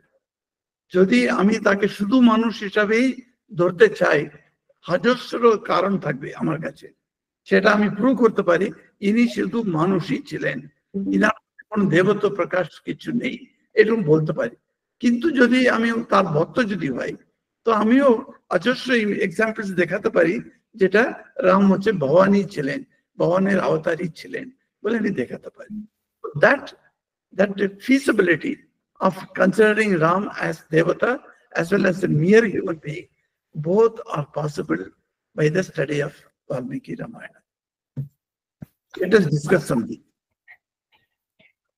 মহারাজ, এই যে ঠাকুরকে যখন, এই যে ঠাকুরও যখন অবতার হয়ে এসছেন, ঠাকুরকেই বা কতজন বুঝতে পেরেছিলেন? কারেক্ট, ওনার সময় তো দেখো না কত লোক ওনাকে ক্রিটিসাইজ করেছে, কত লোক কে বুঝতে পেরেছে, খুবই কম লোক। আমরা যেটা লীলা প্রসঙ্গ করি সেটা থেকে বোঝা যায় 2-4 পণ্ডিত ঠাকুরকে বুঝতে পেরেছিলেন, আর 2-4 জন যিনি গুরু হিসাবে ঠাকুর কাছে এলেন ঠাকুরকে শিখাতে কিছু, তারা বুঝতে পেরেছিলেন। না হলে তো এই যে মায়ের বাড়িতে যারা ছিল তারা ঠাকুর কি অবতার পুরুষ বলে মানতেন? তা তো নেই। তার দিদির স্বামী তাকে কি অবতার পুরুষ বলে তারা ধরলেন? তারাই তো ধরতে পারলেন এত কাছে থেকে, এত কাছে থেকে। আরো কম লোক, মাকে তো অনেক সন্ন্যাসী সন্তানও বুঝতে পারেননি, স্বামীজি কতজনকে বলেছেন। তো এইখানে না বোঝার কারণটা কি হয়েছে, দে আর নট মিয়ার হিউম্যান বিংস, সেই জন্য বোঝারটা একটু অসুবিধা হয়। তারা যদি আমাদের মধ্যে সাধারণ মানুষ হিসাবে যদি থাকতো, ঠিক আছে, কোনো প্রবলেম নেই বুঝতে, কিন্তু হঠাৎ মানুষ থেকে অতিক্রম করে এমন একটা স্তরে চলে যায় যেটা আমাদের জন্য পৌঁছাবার যেটা আমরা পারি না, তখন আমাদের অবিশ্বাসটা চলে আসে। যেহেতু আমরা পারছি না, আমরা বুঝতে পারছি না, সেই জন্য সেটা নেই, এই ধারণায় চলে যাচ্ছে। খুব সুন্দরভাবে মহারাজ আজকে এই যে 4টি পাতা যেগুলো পড়লেন, আর এই ললিতা বৌদিও লিখেছেন যে কথাটা, মহারাজ এখানে লিখেছেন যে মালয়েশিয়াতেও রামায়ণের পাঠ হতো, নৃত্যনাট্য হতো, থাইল্যান্ডে এখনো, হ্যাঁ থাইল্যান্ডে আজ অব্দি রামকে, রাজাকে রাম রূপেই, তার অবতার রূপেই বলা হয়। এবং এই যখন এবারে রাজার যখন হলো, মানে নতুন রাজার যখন করোনেশন হলো, ক্রিমেশনও যেমন হয় যে শ্রীরাম বিষ্ণু রূপে স্বর্গে ফিরে যাচ্ছেন, ঠিক থাইল্যান্ডের করোনেশনও এইটাই হয় যে বিষ্ণুর অবতার রাম রূপে রাজা শপথ নিচ্ছেন। তো সেই জন্য এখনকার বর্তমান রাজা যিনি, তিনি রাজা 10ম রাম। আপনাকে বলতে গেলে কিন্তু আমরা কেউ বলতে পারবো না যে only king. You have to be always said King Rama 9, King Rama 10, King Rama 1, এইভাবে। হ্যাঁ, এবং ওনাদের করোনেশন পুরোটাই মানে রাম রাজ্য, যদি আমরা তো ভাবতে পারি না, বাট সাউথ ইস্ট এশিয়ার রয়্যাল ফ্যামিলিরা কিন্তু তাদের রাজাকে রাম রূপে বা বিষ্ণু রূপেই ভেবে সেইভাবেই করে। আচ্ছা, এটা একটা খুব সুন্দর। আর কারোর কোনো প্রশ্ন থাকলে আমাদের কাছে আর 2-3 মিনিট আছে, আপনারা প্রশ্ন করতে পারেন মহারাজকে, যদি কেউ কিছু জিজ্ঞেস করতে যান। কারণ চন্দ্রানীদি বলুন। মহারাজ, এটা প্রশ্ন নয়, আমি জাস্ট একটা অবজারভেশন বলছি।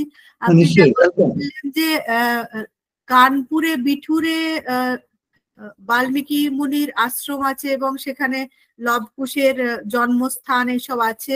আমরা যখন অমৃতসরে বেড়াতে গেছিলাম, অমৃতসরের কাছেও কিন্তু একটা জায়গায় বাল্মীকি আশ্রম বলে আছে এবং ওখানেও ওই সব মানে লবকুশের জন্মস্থান, এমনকি যেখানে হনুমানকে লবকুশ যে বেঁধে রেখেছিলেন, ধরেছিলেন, সেই সব জায়গা সেখানেও আছে। মানে আসলে এই এত প্রচলিত ছিল যে সবাই তাকে নিজেদের মধ্যে। এখন এরকম হনুমানের জন্মস্থান দেখো 5-6 জায়গাতে মধ্যে হনুমানের জন্মস্থান বলছে ওরা। তো সেটা তো ওটা ক্লেম করতে কোনো আপত্তি নেই আমাদের, যেহেতু উনাকে আমাদের একটা লোক মধ্যে লোকাল বলা হয় না, লোকাল, এই লোকাল ভাবে নিতে হবে। তো সেটার জন্য এইগুলি হয়ে যেতে পারা যায়। মানে ঈশ্বরকে যখন তুমি আপন মানুষ বলে ভাবছো আর কি, তখন তার গল্পটা মনে হচ্ছে এটা আমাদের পাড়াতেই হয়েছিল। হ্যাঁ, আজকেই মহারাজ আমি একটা বিশেষ কাজে গেছিলাম এখানকার শিল্পাকর্ণ ইউনিভার্সিটিতে। তো ওখানে যে স্যারের সাথে কথা হচ্ছিল, উনি বলছেন যে এখন কিছু কিছু মানুষ থাইল্যান্ডে আছেন, তারা বলেন যে বুদ্ধদেব আমাদের দেশেই জন্মেছিল। মানে যেমন আমরা বলছি যে শ্রীরামের সন্তান বা বাল্মীকির আশ্রম এরম এরম জায়গা আছে, তারা সব জানেন, দে আর ভেরি লার্নেড। তারা বলছেন যে না না, বুদ্ধদেব ওখানে জন্মাননি ভারতে, বুদ্ধদেবের এত প্রভাব এদেশে, তার মানে বুদ্ধদেব এখানেই জন্মেছিল। তো এই যে লোকালাইজেশন অ্যান্ড অ্যাডাপ্টেশন, এবং সেখান থেকে নানা গল্প পরবর্তী 5000 বছর পর কি 4000 বছর পর কি করে তুমি বলবে কে কোথায় ছিল? হ্যাঁ, তো সেই সবের ভাবে ভাবে সরে। কিন্তু এই মহারাজ যেটা বারবার আমাদেরকে বলছেন, আমাদের ওইটাই যে শ্রদ্ধা, ভালোবাসা এবং ভক্তি দিয়ে যদি আমরা এই ঘটনাগুলোকে বুঝতে, অনুভব করার চেষ্টা করি, তবেই এই পাঠের সার্থকতা। মীনাক্ষী কৃষ্ণনজি বলছেন, yes, in Orcha there is a Ram is worshipped as the Raja Ram. In Orcha there is a very beautiful and big temple, Ram রাজা মন্দির, রাজা রামের মন্দির, ওরছা, মধ্যপ্রদেশে মহারাজ। আচ্ছা আচ্ছা, বিশাল মন্দির। হ্যাঁ, আবার মহারাজ এতে কৌশল মানে ছত্তিশগড়ে, যেহেতু ওনারা বলেন যে কৌশল্যা ওনাদের মেয়ে, তার ফলে রাম ওখানে ভাগনা। তো I met someone from Chhattisgarh and he said, উনিও এইসব নিয়েই কাজ করেন। সে বলছে যে আমাদের এখানে যত মন্দির আছে আমরা বলি ভাগনা রামের মন্দির। So it's just like a Durga is Uma for Bengalis. সেই রকম ভাবে আর কি নিজের করে নেয়া, আপনি যেটা এক্ষুনি বললেন। আর সেই নিজেদের মধ্যে যে রিলেশনস গুলো আছে সেই রিলেশনে দেখা রামকে সেই রিলেশনে দেখা, যে কৌশল্যার ছেলে তো ভাগনা, তো ছত্তিশগড়ের রাম হচ্ছে ভাগনা, ভাগনা আর কি, ভাঞ্জা বলে আর কি হিন্দিতে যেটা আর কি। যাই হোক, মায়ের কৃপাতে আজকে আমরা অনেক কিছু শিখলাম, মহারাজের কাছ থেকে জানলাম। আপনাদের কি আর কারোর কিছু বলার আছে? নিশ্চয়ই বলতে পারেন তাহলে। হ্যাঁ বলুন, হ্যাঁ বলুন অভিশান দিদি বলুন। হ্যাঁ, বলছি যে মহারাজ, আমি আমরা যে বইটা আজকে পড়ছিলাম, এই বইটি আমি পড়িনি, তবে আমি রিসেন্টলি স্বামী গীতানন্দের ভাগবত কথা বইটা পড়লাম। ওই বইটা আমার খুব পড়ে খুব ভালো লেগেছে। আর শ্রীরামচন্দ্রের বিষয়ে একটা বই পড়লাম, সেই বইটা স্বামী সুপর্ণানন্দজি মহারাজের লেখা, শ্রীরাম কথা বইটা। এই বইটাও খুব ভালো লেগেছে মহারাজ। 3টি রামায়ণ উনি তুলনামূলকভাবে আলোচনা করেছেন। একটা হচ্ছে বাল্মীকি রামায়ণ, তুলসীদাসী রামায়ণ, আর আমাদের বাংলার কৃত্তিবাসী রামায়ণ। 3টে, হ্যাঁ, একসঙ্গে, মানে 3টে পার্ট, প্রত্যেকটা চ্যাপ্টার ধরে ধরে উনি লিখেছেন। খুব ভালো লেগেছে বইটা। আর হ্যাঁ, আর শ্রীরামচন্দ্রের ওপরে আরেকটা বই, এই বইটা এখন পড়ছি। এই বইটাও খুব ভালো। এটা আমাদের বেঙ্গলে রামচন্দ্রকে কি কি রূপে পুজো করা হয়, বিভিন্ন এলাকায় কোন কোন মন্দির আছে, এই বিষয়ে একটা বই। এটা কিন্তু এটাও খুব সুন্দর বইটা। আমার এখন এই বইটা পড়ছি। আপনার এই আলোচনাটা আমার আজকে খুবই ভালো লেগেছে, সেইটাই আর কি শুধু বললাম। Yes, this is wonderful to hear from her. কেননা বেঙ্গলে জেনারেলি আউটসাইড বেঙ্গল লোকেদের বাঙালিদের সম্বন্ধে কি একটা ধারণা থাকে, তারা সব কিন্তু স্বার্থ, তারা সব কালী ছাড়া কিছু জানে না, এরকম যেখানে বাঙালি সেখানে কালী মা, সেই জন্য সেরকম নেয়। কিন্তু বেঙ্গলের মধ্যে রামের প্রচলন আছে।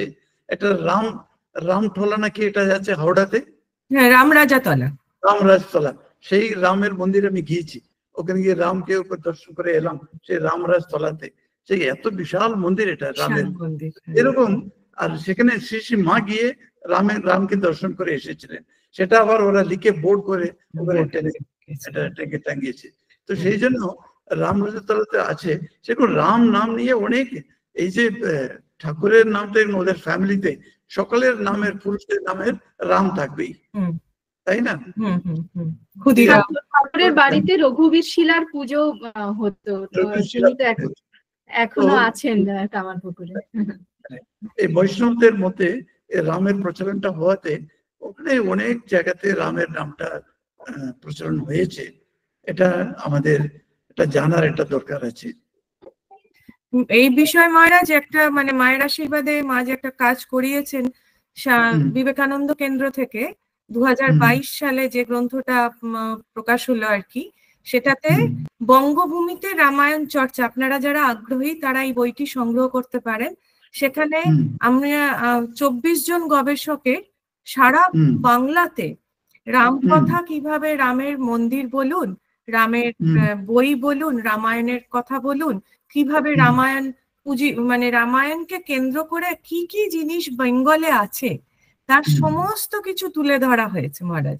এই বইটা মায়ের আশীর্বাদে আমি এডিটিং করে, আর ওই গ্রুপটা তৈরি করা হয়েছিল করে 24 জন মানুষ, তারা বিভিন্ন ক্ষেত্র থেকে, 2-1 জন আছেন যারা হচ্ছে পশ্চিমবঙ্গের সংগ্রাহক, তাদের সংগ্রহতে মহারাজ সেই দেশলাইয়ের বাক্স থেকে আর আগেকার দিনের তেলের শিশি, তাতে যে রামায়ণের অ্যাডভার্টাইজমেন্ট থাকতো, আমরা এই গত 40 বছরে সবকিছুকে মানে ছেড়ে দিয়েছি, বাট আপ টু 60 মানে কি কি জিনিস ছিল। জার্মান থেকে যে পোর্সিলিনের পুতুল আসতো, সেই পুতুলগুলোর কত ঘটনা তৈরি হতো রামায়ণের গল্প নিয়ে, এগুলো প্রচুর ছবি। আপনারা যদি বইটি সংগ্রহ করেন 1862 তে ব্রিটিশ গভর্নমেন্টের যে কয়েন, তার মধ্যে রামের ছবি রয়েছে। এইটা আছে মহারাজ, ওই বইতে প্রচুর ছবি আছে, এবং সেই সম্বন্ধে 24 জন লেখক, তারা বিভিন্ন ফিল্ড রিসার্চ করে, এগুলো প্রত্যেকটা ফিল্ডের কাজ। আমাদের একজন ডাক্তারবাবু আছেন, তিনি পেশায় ডাক্তারবাবু কিন্তু নেশাতে হচ্ছেন ফটোগ্রাফার। তো তার কাছে পশ্চিমবঙ্গের সমস্ত টেরাকোটা মন্দিরের প্রায় 40,000 ছবি ছিল।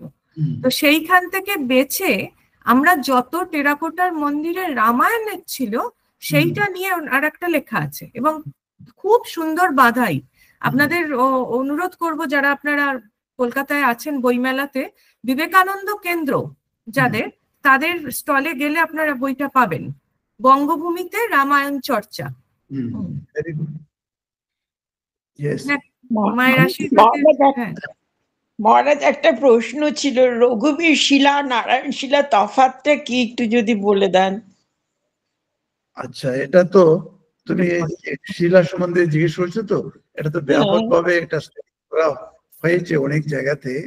কিন্তু এই যে রঘুবীর আর নারায়ণ, তার দুজনের মধ্যে একটা পার্থক্য আছে, এই দুটো নামের মধ্যে। দুটি যে তত্ত্বের মধ্যে কোনো পার্থক্য নেই, কিন্তু এই নাম রূপের পার্থক্য আছে কিনা সেটা তুমি বুঝতে পারছো কিনা বলো? মহারাজ বুঝতে পারছি, কিন্তু রঘুবীর তো রামকে রিপ্রেজেন্ট করছে না, নারায়ণও তো সে রামকেই রিপ্রেজেন্ট করছে না, একই ব্যাপার, কিন্তু দুটো নাম কেন আলাদা হলো এটাই জানতে চাইছিলাম। একই ব্যাপার বলা যাবে না, সেটার জন্য বলছি নারায়ণ নারায়ণ শক্তি রামের রূপে এসেছিল, আচ্ছা কিন্তু এই শক্তিতে রামের রূপে আজ এসেছে বলে নারায়ণের শক্তি কি এক্সস্ট হয়ে গেছে, সে কি শেষ হয়ে গেছে? তা তো নেই, সে নারায়ণ শক্তি আরো ভিতরে আছে। এই জন্য এই রঘুবীর আর নারায়ণ তাদের মধ্যে যে পার্থক্যটা আমাদের তাত্ত্বিক বিচারে বুঝতে হবে, তাত্ত্বিক বিচারে পার্থক্য আছে। সেই জন্য যে যারা যারা নারায়ণকেই চায়, রামকে ওরা মানে, রামকে অবতার হিসাবে মানে, ঠিক আছে, তাদের উপাস্য দেবতাটাকে সে হচ্ছে নারায়ণ। সেই জন্য নারায়ণ শিলাটা একটা আলাদা থাকে সেটা, কিন্তু ওই দুটি কোনো ভেদ নেই বলে আমরা দুটি একরকম মানবো, সেটা রামের রাম রঘুবীর শিলাকে যারা পুজো করে তারা রঘুবীর ভাবে ভাবছে, আবার নারায়ণের অবতার হিসাবে ভাবছে। কিন্তু নারায়ণ শিলা যারা পুজো করছে তারা নারায়ণ শিলাকে নারায়ণ মাত্রই ভাবে, সেটা আবার রঘুবীরের সঙ্গে কোনো কানেকশন নেই। তুমি রঘুবীরের কানেকশন, হ্যাঁ, নারায়ণ মানে বৃহৎ বৃহৎ অর্থে বিষ্ণুকে, পুরো বিষ্ণুকে ভেবেই নারায়ণ হিসেবে করছেন আর কি, আর রঘুবীর হলে একটা প্রিসাইজ হয়ে গেল। হ্যাঁ গরিমা, যদি তুমি রঘুবীরকে যেখানে নিয়ে এসো তার মানে কৃষ্ণকে আনতে হবে, তারপরে 10টা অবতার মধ্যে সবাইকে আনতে হবে। নারায়ণের মধ্যে সবাই আছেন আর কি, নারায়ণের মধ্যে সবাই আছেন, এটাই ডিফারেন্স। আচ্ছা মহারাজ, খুব সুন্দর করে বুঝিয়ে দিলেন, প্রণাম নেবেন মহারাজ। খুব সত্যি খুব সুন্দর করে মহারাজ একদম বুঝিয়ে দিলেন। আর মহারাজেরও দেরি হচ্ছে আজকে। মহারাজ খালি একটা কথা বলবো মহারাজ। বলো ভাই।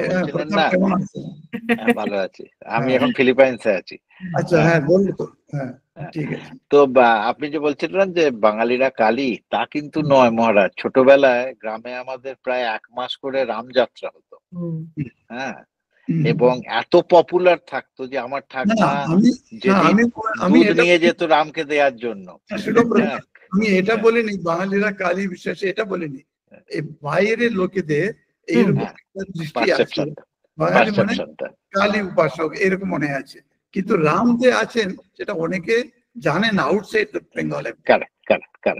আমরা সেইভাবে করিনি, খুব পপুলার ছিল রামযাত্রা এককালে। এখন তো কমে গেছে, এখন বন্ধ হয়ে গেছে প্রায়। এবং ও যে 1 মাস ব্যাপী যে রামযাত্রার কথা বলছে, আমার দিদি শাশুড়ি যে যেতেন, ওরা যখন ছোট ছিল ওদেরকে নিয়ে যেতেন। তো সেই 1927 সালে যখন রবীন্দ্রনাথ ইন্দোনেশিয়াতে গেছেন মহারাজ, কিরকম অদ্ভুত মিল দেখুন, তখন উনি ওখানে 1 মাস ব্যাপী রামায়ণ দেখছেন। সেটা হচ্ছে কোথায়? সেটা হচ্ছে সুলতানের প্যালেসে। আচ্ছা আচ্ছা। একজন ইসলামিক সুলতানের প্যালেসে প্রতি রাতে রামায়ণ হচ্ছে এবং 1 মাস ধরে সেই রামলীলা চলছে। কিন্তু এই সময়ের সঙ্গে সঙ্গে নানা কারণে অনেক কিছু জিনিস চলে গেছে। কিন্তু এই যখন আমরা এই যে আপনি বললেন না মহারাজ, সব থেকে দামি কথাটা আজকে, যে শ্রদ্ধায় ছেড়ে দিলে হবে না, বই পড়া ছেড়ে দিলে হবে না। এই মোবাইলের যুগে আমরা সবাই বই পড়া থেকে অনেকটা দূরে চলে গেছি। তো বই না পড়লে, এই আলোচনা না করলে তো নিজেদের উন্নতি হবে না মহারাজ। হ্যাঁ, আজ আমার একটা প্রশ্ন আছে, সেটা দিয়ে শেষ করা যায়। এই প্রশ্নটা হচ্ছে, এই যে রবীন্দ্র রচনা থেকে যে কোট মহারাজ করেছেন, সেটা রবীন্দ্রের কোন রচনাতে, উনি কি রামায়ণের উপরে লিখেছেন কি, এটা জানার ইচ্ছে। রবীন্দ্রনাথ মহারাজ, এটা এই যে এই বিশেষ কবিতাটির নাম ভাষা ও ছন্দ, এই কবিতাটা আছে সোনার তরী কাব্যগ্রন্থের, রবীন্দ্রনাথের। হ্যাঁ, আর এই কবিতাটা একটা মানে অনেক বড় কবিতা। জিজ্ঞেস করার কোশ্চেনটাই একটা কবিতা রূপে রবীন্দ্রনাথ লিখবেন বলে আমার মনে হচ্ছে না। দেয়ার মাস্ট বি সামথিং আগে পরে। না, এটা না মহারাজ, শুধু এই চ্যাপ্টারটারই কবিতা, পুরো কবিতাটাই শুধু এই চ্যাপ্টারটার উপর। আমি গ্রুপে কবিতাটা পোস্ট করছি মহারাজ, আপনি পড়ে দেখতে পারেন। আমি পিডিএফ ফাইলটা গ্রুপে পোস্ট করে দিচ্ছি। আর এছাড়াও উনি বাল্মীকি প্রতিভা বলে একটা নাটকও লিখেছিলেন এই বিষয়টার ওপরেই। এটা তো উনি, এই দুটো তো একদম ঠিক, ওনার ওই সোনার তরীর কবিতা এবং বাল্মীকি প্রতিভা। এছাড়া রবীন্দ্রনাথ যে বক্তৃতা দিয়েছিলেন তার মধ্যে ওনার একটি বক্তৃতা রামায়ণ এবং মহাভারত সম্পর্ককে নিয়ে। দীনেশচন্দ্র সেন রামায়ণী কথা বলে একটি বই লিখেছিলেন এবং ওই রামায়ণী কথা বইটির ভূমিকাতে রবীন্দ্রনাথের যে কথাগুলো লেখা আছে সেটা আমার মনে হয় আমাদের প্রত্যেকের একবার করে পড়া উচিত। যে রবীন্দ্রনাথ রামায়ণ সম্পর্কে ওনার যে একদম নিজস্ব মতবাদ, যেটা ওই যে নিবেদিতার সঙ্গে ছিলেন তিনি দীনেশ আচার্য, আমাদের রায় বাহাদুর দীনেশ চন্দ্র সেন, যিনি বঙ্গভূমির ইতিহাসও লিখেছেন। হ্যাঁ, তো ওনার একটা বই আছে, মানে খুব বড় বই নয়, বইটার নামই হচ্ছে রামায়ণী কথা। তো সেই বইটাতেও যেমন আছে, এছাড়া রবীন্দ্রনাথের এই মানে বিভিন্ন জায়গায় ওনার এই বক্তৃতা, যেমন স্বামীজি প্যাসাডোনাতে যে বক্তৃতাটা দিলেন তাতে যেমন রামায়ণ সম্বন্ধে ডিটেলে বললেন একদম, তেমনি কিছু কিছু বক্তৃতার মধ্যেও রামায়ণের কথাতে বা ওনার লেখাতে আছে, মানে রামায়ণ বিষয়। ভেরি গুড, সেটাই। Thank you for that clarification. প্রণাম দেবেন মহারাজ। If there is nothing, then we will take leave of you. Durga, প্রণাম মহারাজ, প্রণাম। জয় মা, জয় মা। জয় ভগবান রামকৃষ্ণ দেব কি জয়। জয় মহারাজ, প্রণাম।